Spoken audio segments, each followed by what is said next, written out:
Teman-teman pernah nggak sih datang ke toko handphone, awalnya tuh cuma pengen lihat-lihat doang nih, tapi setelah dijelaskan sama salesnya akhirnya jadi beli. Nah, itu adalah contoh dari personal selling.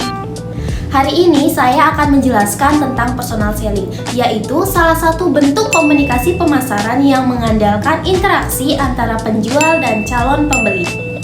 Personal selling adalah proses ketika penjual berbicara langsung dengan calon pembeli. Jadi, bukan seperti di iklan TV atau di media sosial yang hanya menyampaikan informasi satu arah saja. Di sini, pembeli bisa bertanya, menyampaikan kebutuhan, bahkan menawarkan sehingga komunikasi berlangsung dua arah. Contoh sederhananya gini nih, misalnya kita datang ke toko laptop, sales akan bertanya kebutuhan kita, apakah untuk kuliah, editing, atau gaming. Dari jawaban itu, mereka akan merekomendasikan produk yang paling sesuai dengan kebutuhan kita. Oh my god! Wow! Personal selling sendiri adalah cara memasarkan produk dengan berinteraksi langsung dengan pelanggan.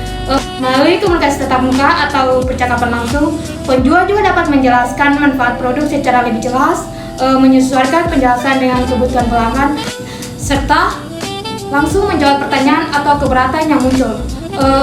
Dengan cara ini, pelanggan juga menjadi lebih percaya, merasa diperhatikan, dan hubungan yang baik juga dapat terjalin dalam jangka panjang. Oleh karena itu, personal selling sendiri menjadi salah satu strategi komunikasi pemasaran yang lebih efektif.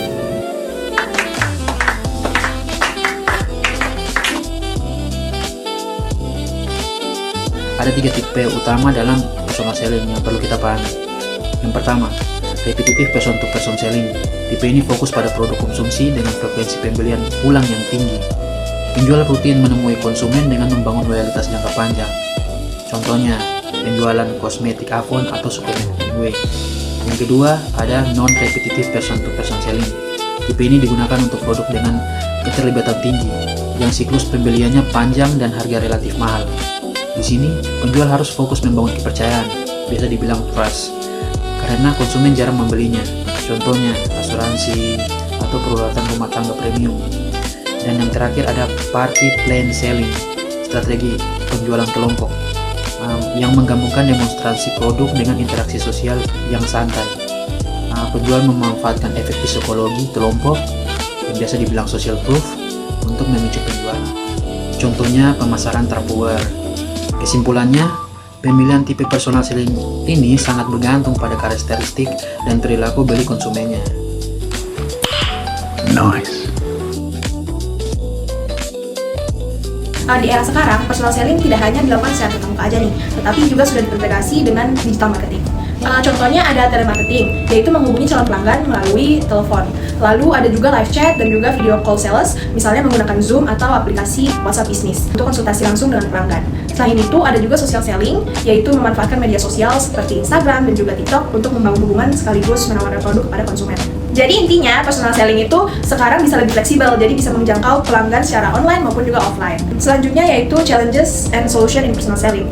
Jadi walaupun efektif, personal selling itu juga punya beberapa tantangan nih. Misalnya biayanya yang cukup tinggi, membutuhkan tenaga penjual yang terlatih, dan juga sulit diterapkan dalam skala yang sangat besar. Oleh karena itu, perusahaan bisa menggunakan beberapa solusi, misalnya seperti hybrid selling, yaitu kombinasi antara penjualan digital dan juga tatap muka.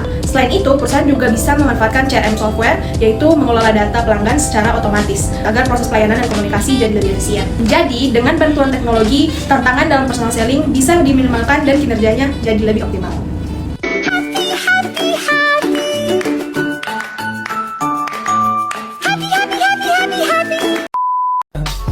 I just had to let you know you're